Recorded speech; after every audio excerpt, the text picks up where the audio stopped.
नमस्कार मित्रांनो. परीक्षा आता अगदी जवळ म्हणजे 28 तारखेला आहे. तर आपण आपल्या चॅनलवर विविध विषयांच्या मॅरेथॉन सीरीज सुरू करणार आहोत.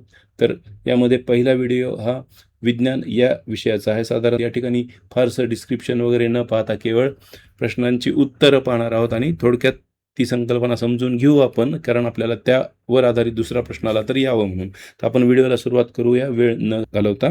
तर पहिला प्रश्न आहे, हे अल्काईनचे सर्वसाधारण सूत्र आहे. तर या प्रश्नाचं उत्तर आहे या ठिकाणी CnH2n-2. तुम्ही जर करून बघितलं म्हणजे यांच्या जागेवर एखादा आकडा ठेवून बघितला तर तुम्हाला लक्षात येईल की C ट्रिपल बॉन्ड C या ठिकाणी तयार होणार आहे. म्हणजेच काय, तर अल्काईन हे कसं आहे, तर अनसॅच्युरेटेड आहे, असंतृप्त हायड्रोकार्बन आहे. त्यामध्ये कार्बन कार्बन ट्रिपल बॉन्ड किंवा तिहेरी बंध असतो किंवा ट्रिपल बॉन्ड असतो. त्यामुळे या घटकाचे जनरल सूत्र किंवा सर्वसाधारण सूत्र, सामान्य सूत्र किंवा जनरल फॉर्म्युला काय आहे, तर CnH2n-2. पुढचा प्रश्न आहे, अंतर्वक्र आरशासमोर जेव्हा वस्तू F वर ठेवली जाते, आता F म्हणजे काय, तर त्याला आपण मुख्य नाभी म्हणतो, तर ठेवली जाते तेव्हा प्रतिमेचा आकार कसा असतो. तर या प्रश्नाचं उत्तर आहे की खूपच मोठा होतो हा आकार.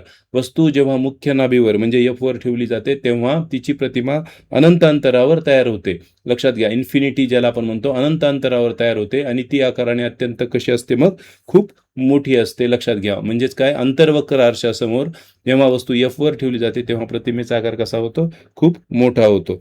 त्यानंतर पुढचा प्रश्न आहे, ज्या द्रवात तांबडा लिटमस निळा होतो. तांबडा म्हणजे काय, तर रेड लिटमस किंवा लाल लिटमस आपण ज्याला म्हणतो. तर ज्या द्रवात तांबडा लिटमस निळा होतो त्या द्रवाचा pH व्हॅल्यू किंवा ज्याला मराठीत सामू देखील म्हटलं जातं, परीक्षेत काही विचारलं जाऊ शकतं, तर तो कसा असेल, तर याचं उत्तर आहे 10. आता या ठिकाणी लक्षात घ्या, तांबडा लिटमस निळा करणारी द्रावणे म्हणजे लाल लिटमस, थोडक्यात रेड लिटमस ब्ल्यू करणारी द्रावणे ही कशी असतात, तर नेहमी अमलारी असतात. अमलारी म्हणजे काय, तर बेसिक असतात, अल्कलाईन असतात. त्यामुळे त्यांचा pH कसा असणार आहे, तर 7च्या पुढे असणार आहे. या ठिकाणी तुम्ही इतर जर पर्याय पाहिले तर फक्त 10 हा पर्याय तुम्हाला बेसिक किंवा ज्याला आपण अमलारी म्हणतो, अल्कली, तर त्याचा pH दाखवतो. त्यामुळे या प्रश्नाचं उत्तर काय आहे, 10 आहे. आणि pH जर 7 पेक्षा कमी असेल तर ते ॲसिडिक असणार आणि 7 pH असणार न्यूट्रल किंवा उदासीन असणार.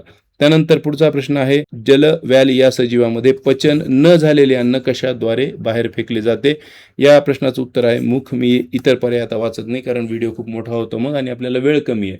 तर या ठिकाणी लक्षात घ्या, जलव्याल म्हणजेच काय, तर हायड्रा ज्याला आपण म्हणतो. पचन संस्थेसाठी एकच छिद्र असतं, तर त्यामुळे मुखावाटे तो अन्न घेतो आणि न पचलेलं अन्न तो काय करतो, मुखावाटेच बाहेर टाकतो. म्हणजे जलव्याल म्हणजे काय, तर हायड्रा. आणि हायड्रामध्ये पचन न झालेलं अन्न हे मुखाद्वारेच बाहेर टाकलं जातं आणि मुखाद्वारेच ते घेतलं जातं, हे लक्षात घ्या. त्यानंतर पुढचा प्रश्न आहे, खालीलपैकी डॅश हा प्राणी श्राव्यातीत ध्वनी ऐकू शकतो. तर या ठिकाणी तुम्ही पहा, या प्रश्नाचं उत्तर आहे कुत्रा. तर मानवाची ऐकण्याची क्षमता किती आहे तुम्हाला माहिती आहे, 20 हर्ट्झ ते 20,000 हर्ट्झ आहे. परंतु कुत्रा किंवा वटवाघूळ यासारखे प्राणी हे 20,000 हर्ट्झपेक्षा जास्त वारंवारतेचा ज्याला आपण म्हणतो म्हणजे फ्रिक्वेन्सीचा, तर तो ध्वनी ज्याला अल्ट्रासॉनिक साऊंड आपण म्हणतो, तर तो सहज ऐकू शकतात. त्यामुळे कुत्रा हा प्राणी कसा आहे, श्राव्यातीत ध्वनी ऐकू शकतो. म्हणजे 20,000 हर्ट्झ पुढच्या फ्रिक्वेन्सीचा ध्वनी देखील त्याला ऐकता येतो. तर मानवाचा जर आपल्याला विचारला तर लक्षात घ्या, 20 हर्ट्झ ते 20,000 हर्ट्झपर्यंतचा मानव ऐकू शकतो.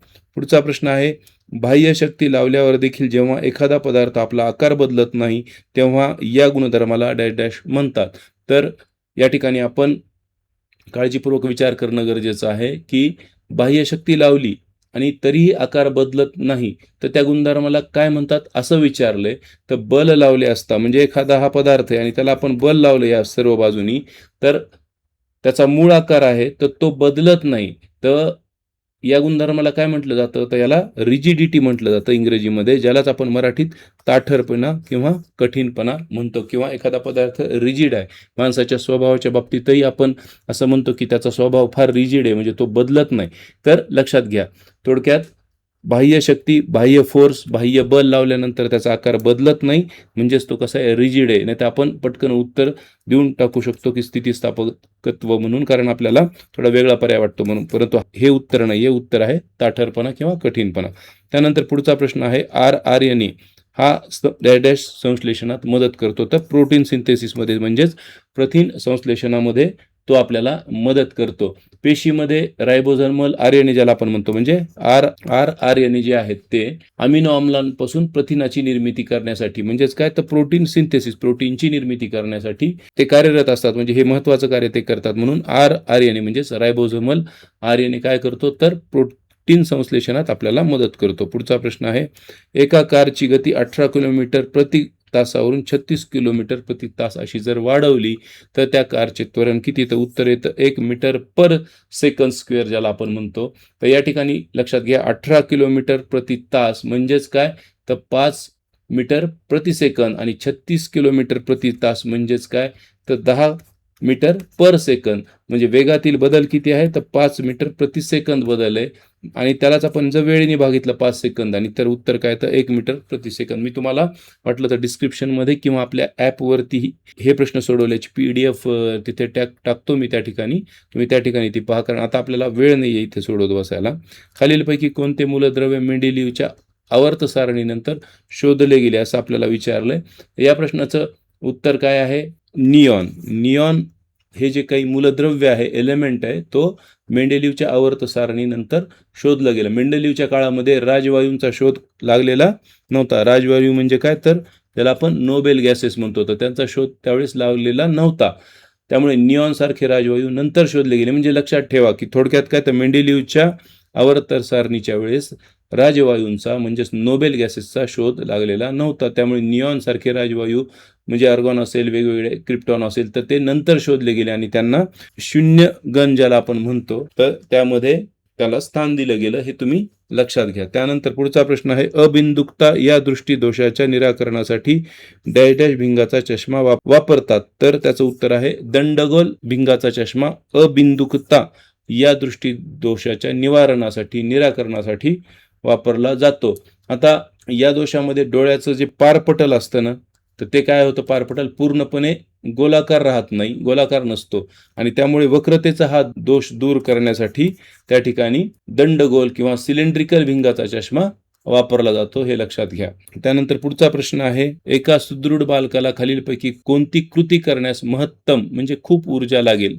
आता याच्या ठिकाणी चालणे, धावणे, झोपणे, पोहणे दिले, तर या ठिकाणी लक्षात घ्या की उत्तर आहे पोहणे. कारण दिलेल्या पर्यायापैकी काय, स्विमिंग ज्याला आपण पोहणे म्हणतो आणि वेगाने धावणे यासारख्या संपूर्ण शरीराचा व्यायाम घडवणाऱ्या कृतींमध्ये प्रति मिनिट सर्वाधिक ऊर्जेचा वापर होतो. परंतु पोहताना काय होतं की पाण्याचा जो फोर्स असतो त्याला देखील बाजूला करावं लागतं किंवा पाणी जे फोर्स त्या बालकावर एक्झर्ट करेल तर त्याला विरोध करून बालकाला पोहायचं असतं. त्यामुळे सर्वात जास्त किंवा महत्तम ऊर्जा कुठे लागेल तर पोहताना लागेल.